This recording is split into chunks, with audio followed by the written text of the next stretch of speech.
Many people think that recognition is all about this rah, and deep, meaningful conversations all the time. Many times it's just joking with each other. It's sitting down and saying, hey, how are you doing? What support do you need?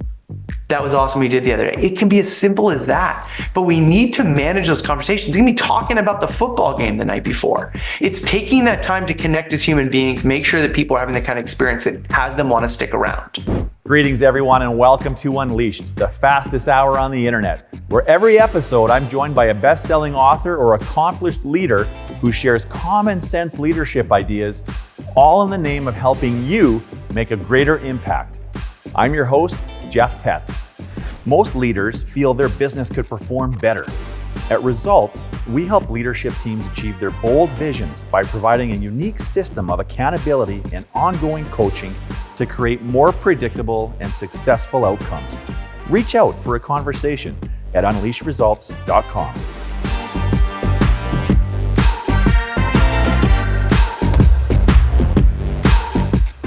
How do you create a culture where people feel valued and appreciated? Well, that's the topic of today's conversation with Christopher Littlefield. Christopher Littlefield is an international TEDx speaker and an expert in employee appreciation and workplace culture, and he's the founder of Beyond Thank You. He's trained thousands of leaders across 6 continents on how to understand what their people need and want to be at their best. His clients include the likes of Accenture, Boston Medical, Lebanese Postal Service, MIT Sloan School of Management, Reserve Bank of Australia, Salesforce, the US Army, and the United Nations. His work has been featured in New York, Inc., Mindful, and British Psychology's magazines, and profiled in Harvard Business Review. Chris is a regular contributor to Forbes and Harvard Business Review, and the author of the best-selling book, 75 Plus Team Building Activities for Remote Teams. Chris, welcome to Unleashed. It's great to be here, Jeff. Thanks for having me. Yeah, my pleasure. And in the spirit of your topic, in appreciation, I just want to let you know how much I appreciate you making some time to spend with us and our listeners today, and really looking forward to this conversation. You're welcome. I am as well. So how does a person get drawn into becoming a certified expert on recognition and appreciation in the first place? Because I had a toxic relationship with a coworker several years ago, and when nothing else resolved it, it was an appreciation activity that actually shifted the whole relationship. And after that, I don't know about you've ever been in that situation where you've been trying the same thing and over and over and over again, and nothing seems to work. And then this one appreciation activity shifted a 2-year toxic relationship with 2 coworkers. What was the situation? I'd like to hear more. So my background is international conflict resolution. So I used to facilitate cross-border dialogue programs, which has a very different context now at the time of us having this conversation than it did even 6 months ago, because I started out working at a camp that brought Israelis and Palestinian youth together, Indian Pakistani youth, Greek and Turkish Cypriots. I've worked with kids from Northern Ireland. And when people hear that, they often think that like you step out into the middle of the conflict and say, stop, right? This is track 2 diplomacy work where you're bringing people from civil society together to have these conversations. And several years back, I got dream funding to do a program of my own with a couple people I'd want to work with. And it was funded through the US State Department. It was bringing people from Armenia and Azerbaijan together. And we were doing it on this island off the coast of Maine. And that's where I'm from. And it was like a dream program with sea kayaking and ropes courses and really tough dialogues. And the State Department came to visit us halfway through the program, and they were so impressed with how it was going that they gave us funding for the 2nd year before we even finished the first year's program. But there was one problem. Me and my 2 coworkers, one from Armenia and one from Azerbaijan, we could barely be in the room together without getting into a fight. Well, you don't know what I don't know what you're doing. Don't step on. This is my idea. Why don't you do this? And we had wanted to work together for years, but then we were in the reality of working together, and we were just frustrating each other with everything we did. And so we did, at the end of the program, we did what mature adults do, when faced with conflict. We avoided each other as long as we possibly could. And so a year went by before we were on site together. And throughout that time, the tension built, the frustration built. Nobody was talking about it until one day, my coworker, Phil from Armenia, sent an email to my coworker, Jali from Azerbaijan, saying, screw Chris, it's better he's upset than we are. But he accidentally CC'd me on the message. And so we knew the conflict was going on, but so we agreed it didn't work, that we had a conflict. So we put ourselves, we showed up at the location a couple days early, and we talked through everything that had gone on the previous years, all our frustration, all of our needs, all of our hopes, everything we needed. We resolved the conflict. We started the program the next day, and by 10 a.m. we were fighting again. So this is the same coworker then that you decided to a last ditch attempt to use appreciation. How did you muster up? I don't know if it was courage or swallow your pride is probably a better way to put it, Chris. It was lots of hope. If you get to the point where no matter what, you end up in the same thing, then you got to try something different. We all know that line of, trying the same thing over and over again. Well, it wasn't working. And so that night, I just, these are long 17-hour days, and it was a really tough day in the program. There was a lot of tension between the participants. And so I finally was just we need to try something different. So I turned to my coworker, Jale from Azerbaijan. I go, what do you want to be acknowledged for? She goes, nothing. She goes, Chris, I'm not doing this stupid American stuff. I go, Jale, what do you want to be acknowledged for? Nothing. And I just kept on saying, I go, Jale, I'm not going to stop asking till you answer. And so she finally answered, and she goes, all the participants from Azerbaijan came up to me on the break today around lunchtime and told me I'm a traitor to my country for being here. No clue. Phil had no clue that this had happened. She walked right back out, and she kept on facilitating for another 8 hours, knowing that all the people in the room related to her as a traitor. And I don't know if you've ever heard one thing that somebody shared that you didn't know about them, and then you heard that and it completely shifted your whole perspective on them. And so we acknowledged her for what she had gone through. How can we support her? Then I asked Phil what he wanted.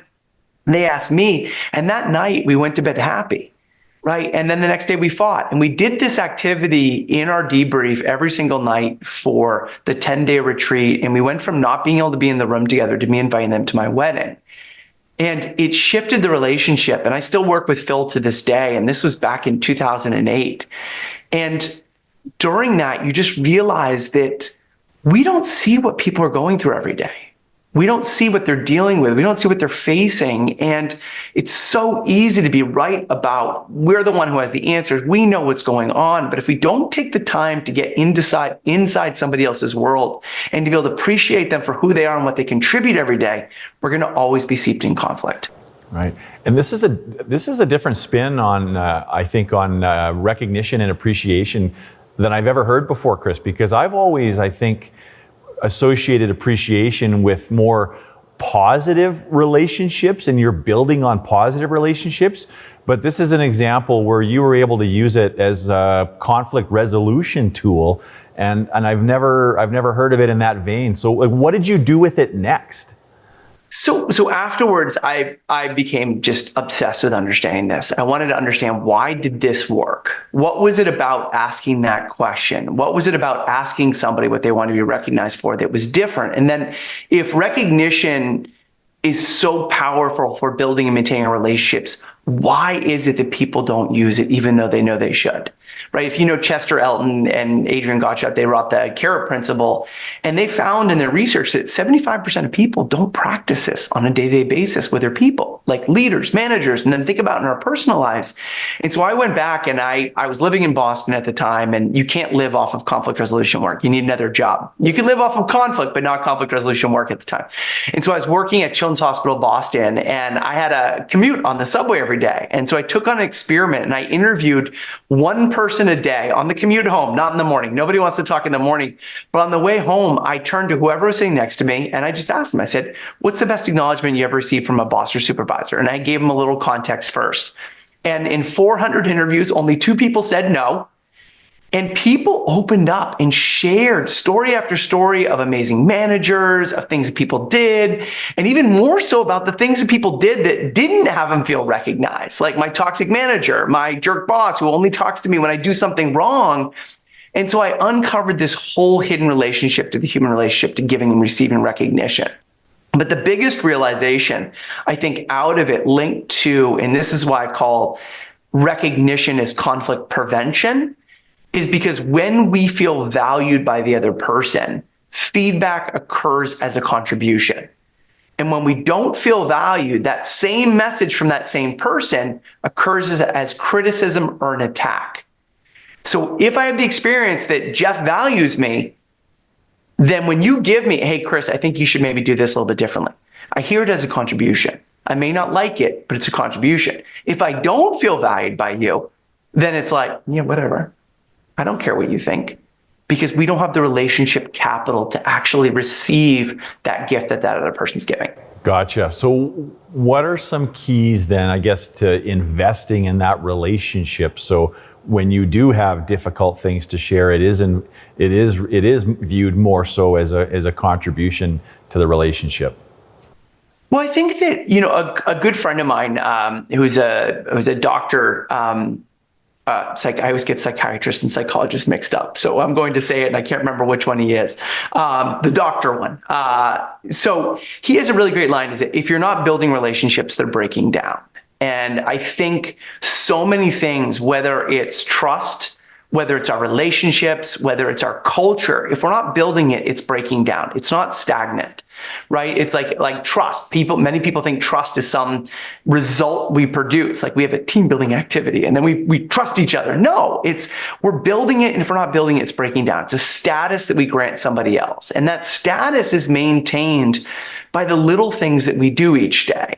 And so when I'm working with organizations or training managers, one of the things I try to do is I know there's a lot of people listening to this, but people see it, holding up a trophy right now and a Dunkin' Donuts gift card, right? Is many people, when they think of recognition, they think of rewards and awards, where rewards and awards aren't recognition in and of themselves. They're a delivery tool for a message. I have one person, I do surveys before I go into work with companies, and one person told me for 15 years of service, they got a $15 Dunkin' Donuts gift card. And I was like, that's insulting, right? And it's like, it can mean nothing. And so what I try to get people to realize is that the whole goal of all of our actions is for someone to have the ongoing experience that they feel valued by us.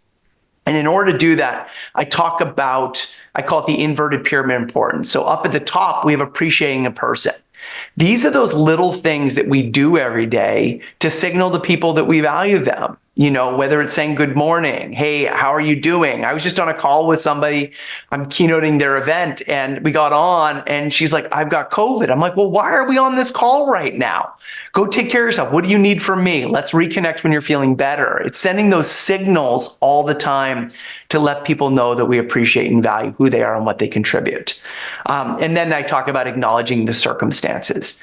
So another thing that's really important that people often step over is the importance of, hey, if my team is down staff, then I need to be able to acknowledge, hey, you know what, Jeff, thanks for coming in today. I know you're covering another shift. I know that this is going beyond your role, and I really appreciate you stepping up. Here's what we're doing to address the staffing issues, and thank you for supporting me while we're doing it. Thanks for coming in when it's cold outside. Thanks for working when we're completely overwhelmed right now. Thanks for coming in and working when the machinery's broken, whatever it may be. But it's signaling to people that we understand how our actions and behaviors and the circumstances that we're working in, inside of work and outside of work, are impacting people's day-to-day experience. Gotcha. I love these tips because they're very practical. It also strikes me as they're very simple. Like anybody can do this. You don't need a leadership training course to get good at sending people these kinds of signals, Chris. And if they are so simple, what are some things that you think get in the way of managers and leaders doing this on a regular basis? Uncomfortable. So I could go into this. So one of the things when I'm running programs, I put people right in the beginning into an experience of being recognized. I'll ask them, right? And I go, what do you want to be? Well, Jeff, I'm actually going to ask you. Jeff, what would you like to be acknowledged for? Well, it's hard to answer. It's hard to answer. Yeah, it's hard to answer. And I think I'm reflecting on why it's so hard to answer a little bit, but I think. And so I want you to pause on that and think about what just came up when I asked you that. And I want you to just share what came up when I asked you what you want to acknowledge for that made it uncomfortable to answer. Yeah, well, I think it was, you're turning the tables on me a little bit, but I think I I get worried about, I worry about wanting or coming across as needing credit or something like that. So that it was like an ego conflict, I think, with myself. That was what came up. But I think if I was to just answer it directly, I think being recognized for caring about other people and for wanting to just make environments better and safer and more enjoyable and more productive for the people that I'm closest with. I think that those are the things that give me the most pride when I get recognized for doing them. Yeah, and I want to acknowledge that part too, is you're a person who builds community around what you do. The fact that you take the time to be able to get on and to feature people and to share resources that help people connect in the workplace, then find ways to be able to do and bring that out is something that you embody in what you post on LinkedIn and what you do in doing this, right? And to come back to what you're saying, and sorry to put you on the spot there and just ask you, but when we're not prepared, it catches us off guard. And when we get caught off guard, that surprise triggers all of those knee-jerk reactions like, I need to appear humble.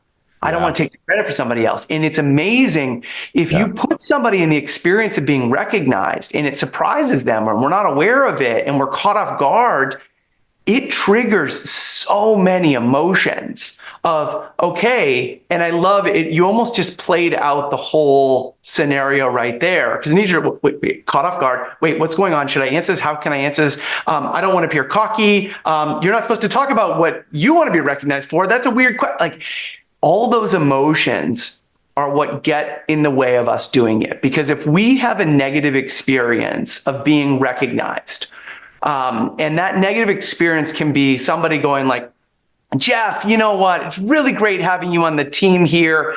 But if you make a mistake like you did last time, Jeff, we're going to need to talk. Wait a second. Was that recognition or was that feedback?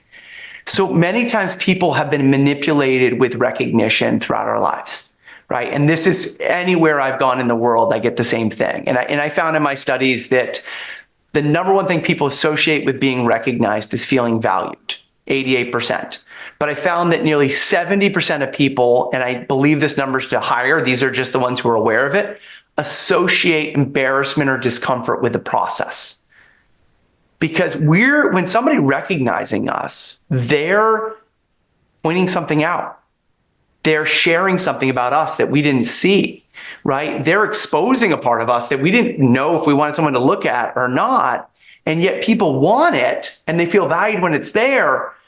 But it also triggers this knee-jerk response to, I don't want to be excluded. I don't want people to think that I'm better than them. I don't want them to think that because I'm getting recognized, I'm holding up the trophy right now, that I think I'm better than somebody else, or I don't want to be socially excluded for performing a certain way. And all of those emotions come up around the recognition experience. And because people are uncomfortable with it, it often gets in the way of them giving it, but more importantly, actually receiving it and letting it in. Yes, well, and that was a question I'd written down that I wasn't sure when it was going to come up, but what is the right way to receive recognition and appreciation?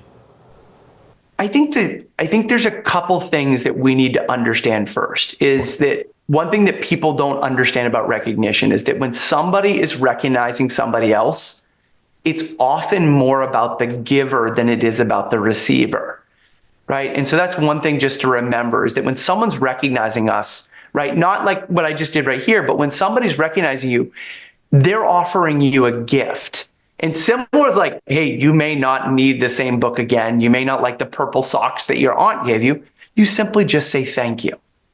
And that's all you have to do. And you just receive it. And then if it means something to you, then you let the person know.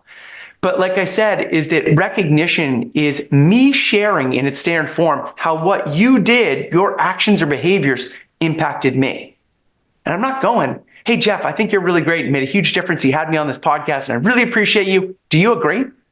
No, I'm just sharing how I feel. And then all you have to do is simply say, thank you. And if it makes a difference for you, then you let the person know, wow, it's really great to hear that.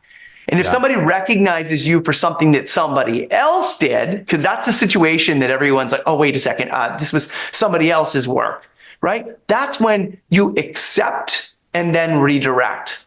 Like if somebody comes in and goes, oh, you know what? Thank you so much for the report you put together the other day. It was exactly what I needed.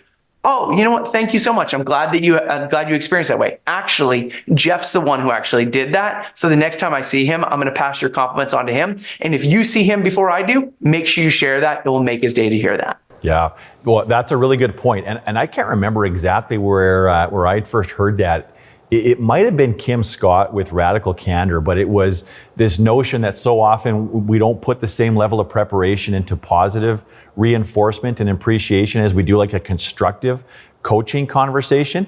And it can lead to the feedback not landing as well, but also it not being accurate. And so if you recognize somebody and you haven't done your due diligence, you could be alienating other people without realizing it, or potentially the receiver of that direct recognition not feeling like it's as authentic, so it might not land in the same light. And it could prevent you maybe from connecting on a deeper level with that person in the future.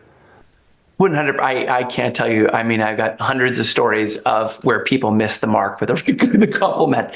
They think they're complimenting, but sometimes they're actually exposing their biases. You know, there's a woman that I interviewed who had been preparing for months for a huge presentation, and she is Indian American, and she went up, she did her presentation, killed it, knocked it out of the park. Everybody loved it. Do you know what her boss noticed? He goes, wow, you really speak English well. She's like, I'm from Jersey, from New Jersey. And it's like, so what he recognized is he saw that her accent, not her content, right? And so we missed the mark and exposed his bias. And that's where, like, hey, maybe his intention was that, but all he saw was that. And so when we recognize, we're showing people a window into what we see. And so, like you said, we need to prepare and think about that. And there's a really easy way to not miss the mark is let them know how their actions or behaviors impacted you or the team, right? So if I say, you know, let's say one of the examples I often use is like, let's say you have a admin assistant or somebody who's supporting you, right? Like it's their job maybe to take notes in the meeting, right? So if I go, oh, thank you so much for taking notes in the meeting. Well, it's my job to take notes in the meeting. I don't give you any data. And so instead, I may say something along the lines of, hey, I know it's your job to take notes in the meeting, but the fact that you do it so well, I know it's taken care of. And because it's taken care of, I can focus on doing my job, and that makes a huge difference for me.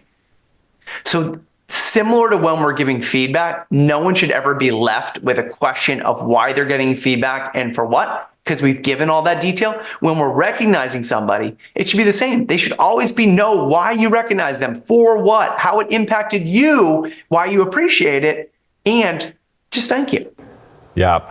One of the things I really like about that example is just like with giving good constructive feedback we make a mistake often giving constructive feedback that we make assumptions about somebody's motives or their behavior, but all we know is what's observable, right? And what I like about this is you're taking that concept or that principle and you're applying it to appreciation and recognition. So the simple art of taking notes, it doesn't mean that they even necessarily enjoy it, but you're sharing your own personal perspective with how it makes a difference. So it makes it really difficult that the feedback wouldn't be really accurate and meaningful and authentic. Yeah, but if you keep it about your experience, you can't go wrong. Yes. Because this is what I appreciate about what you did. And I think that many people also avoid recognition because they don't want it to be repetitive. And if you just say good job all the time, and by the way, you're not going to do this for every single thing. Someone sends you an email, you're not like, oh my God, thank you so much. The way that you drafted it, no, that's just too much. You're like, thank you for bagging my groceries. The way you separate it's too much. You're not going to do that. Sometimes you're just going to say thank you, or that was great. That was just what I needed, right? Sometimes it's just going to be a fist bump. It's just acknowledging, and this goes back to that signaling behavior that just shows people we notice what they did. Like Deloitte did a study, and I love this study largely because it wasn't an organization doing the research that was selling a recognition solution.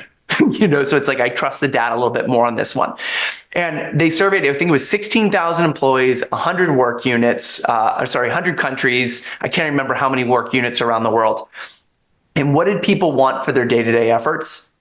like 85% just wanted either a verbal or written thank you. Just thank you. I just want somebody to see what I'm doing. That's it.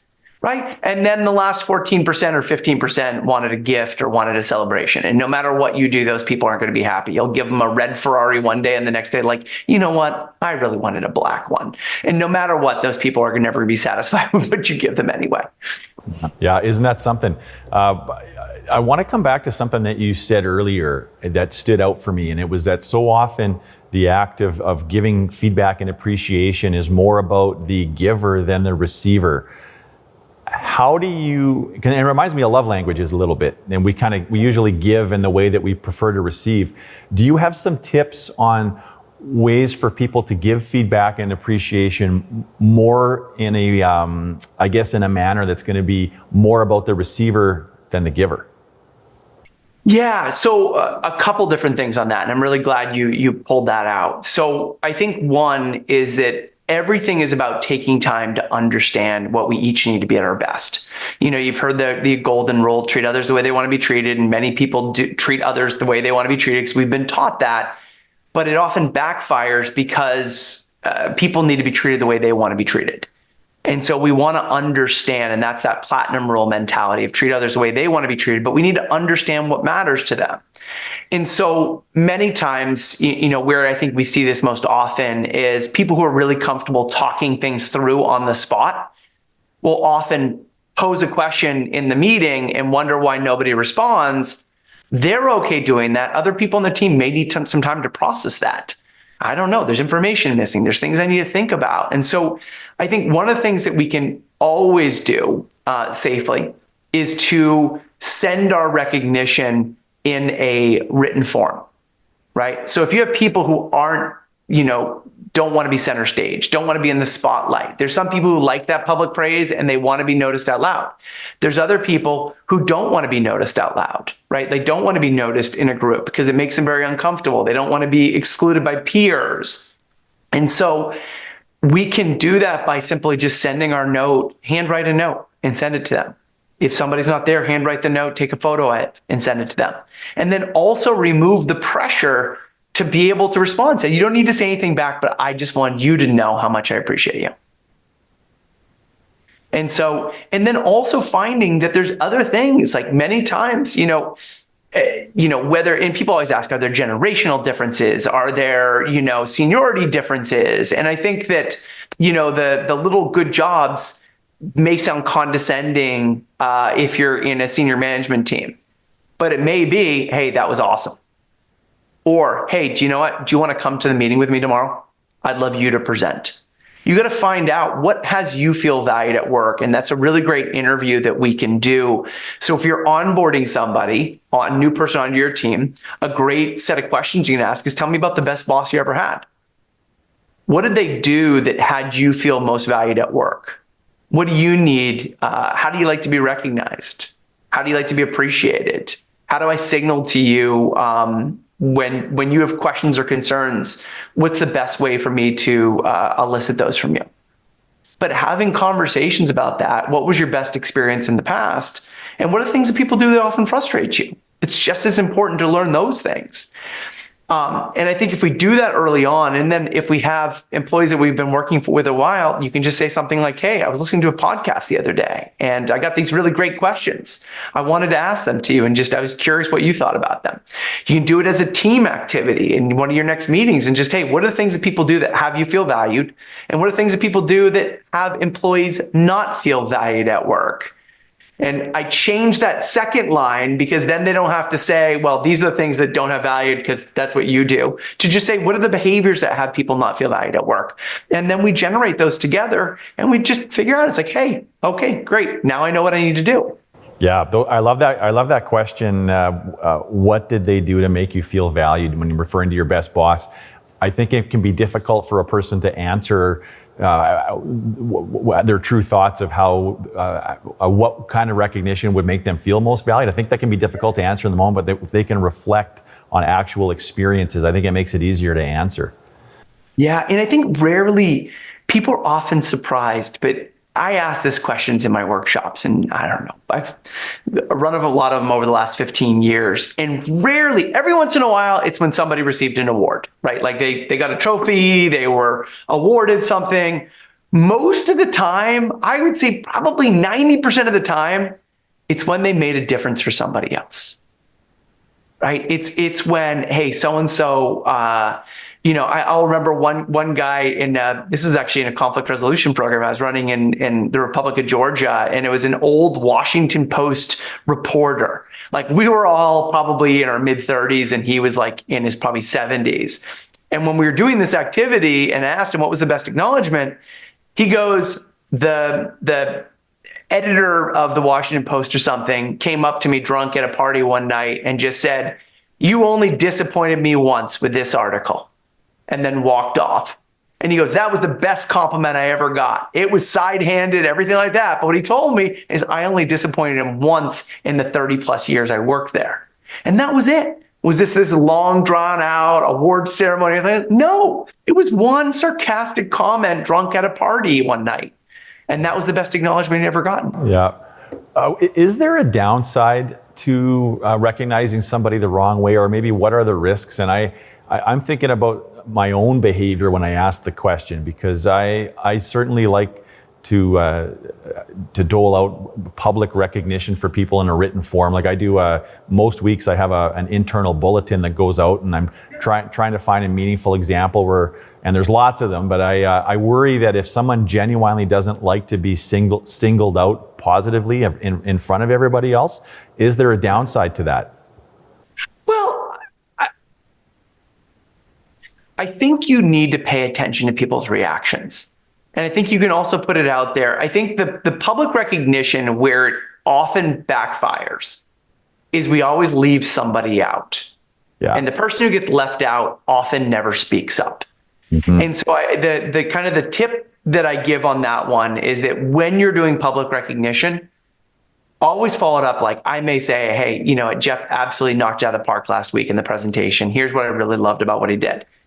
And then what you can do afterwards is you can always follow up by, "And I'm guessing there's some other people who had some amazing wins last week that I didn't see. I'd love to hear what some of those are." And then open it up. Or, "I'm guessing there's other people who worked on this that I didn't even see." Right? Who else worked on this? And so then you extend it out and open it up, and you're acknowledging the fact that you're not seeing everything. And so those people who are feeling left out, all of a sudden there's an invitation there. Yeah. To invite them in, or, hey, does somebody want to recognize somebody else? Now that public one is just kind of checking, hey, you know what, before I do this, are you okay with me doing this?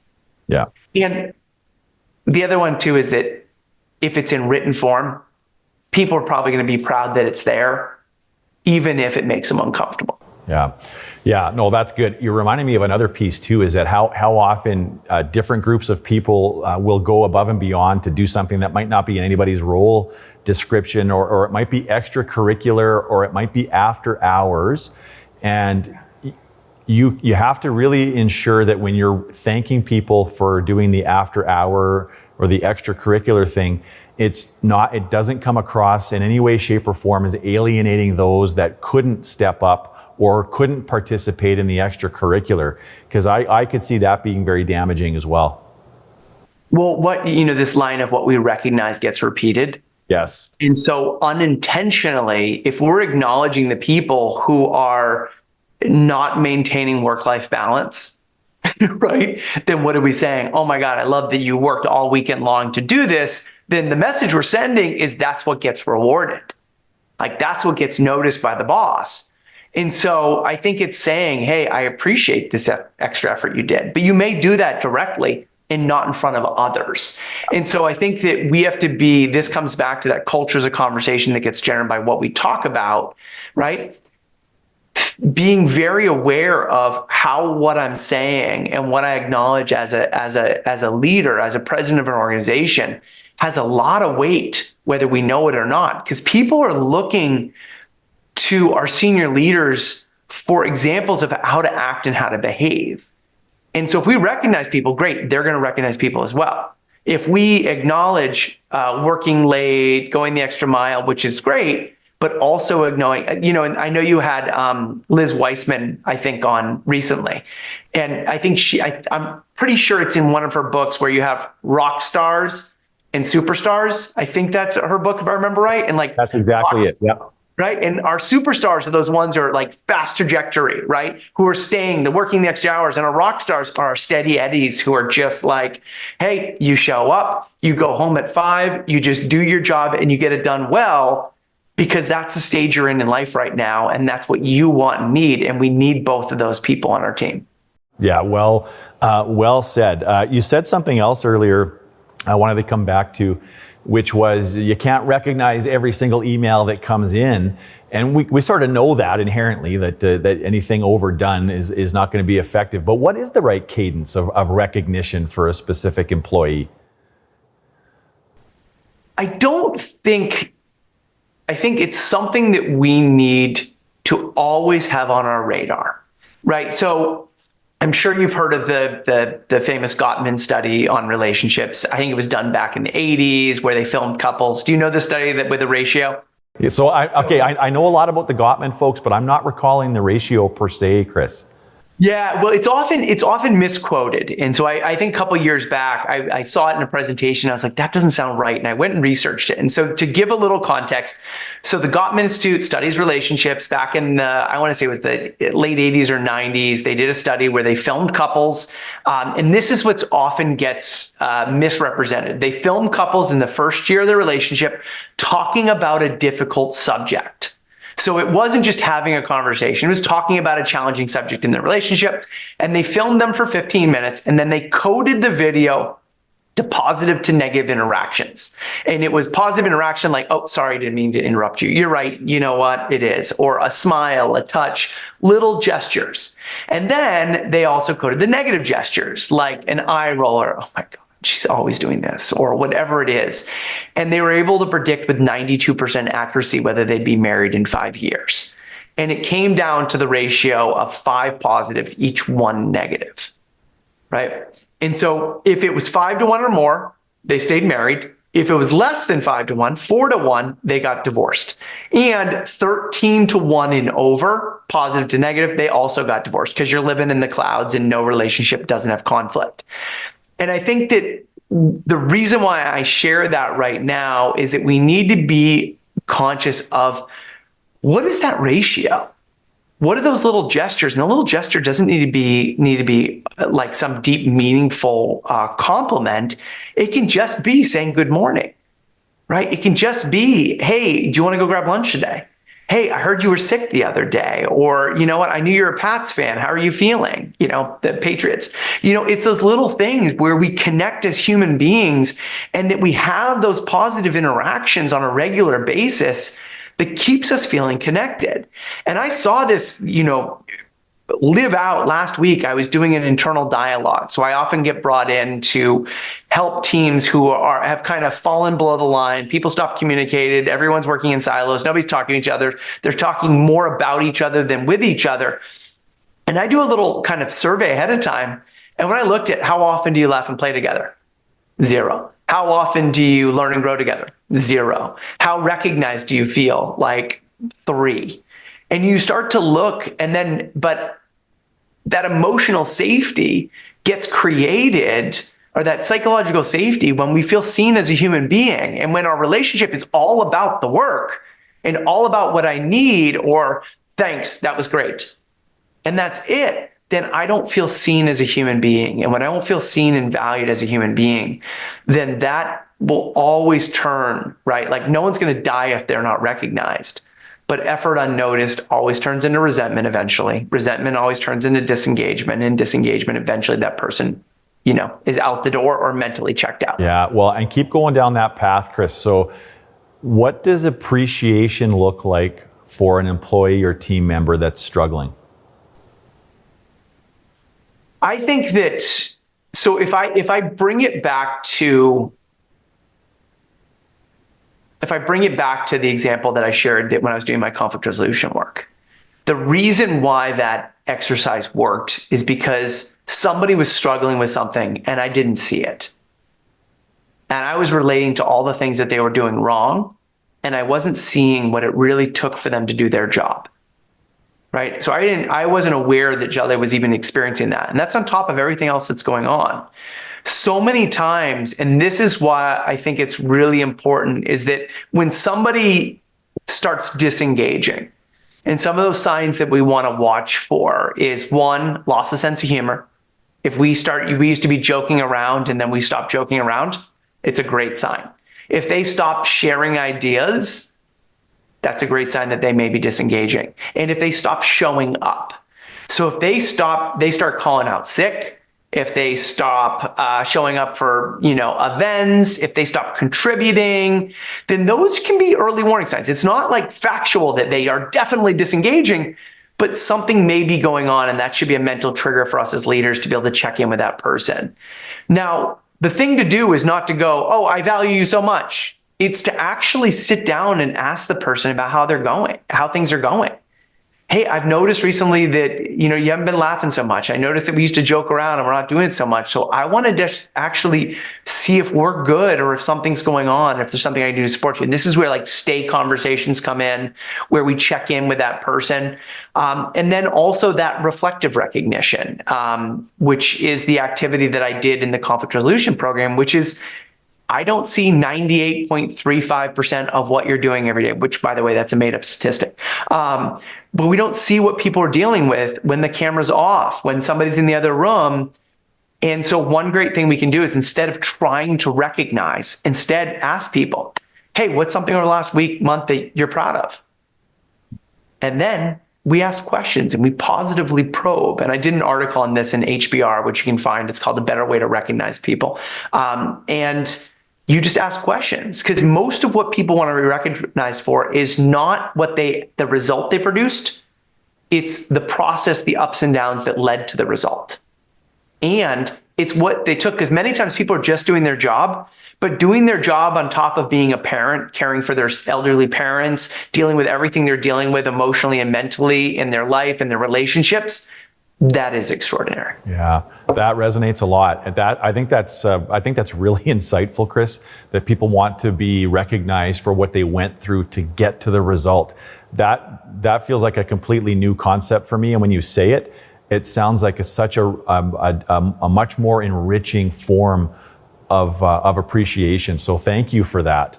Now, you also have me wondering if it's like a chicken and the egg kind of thing.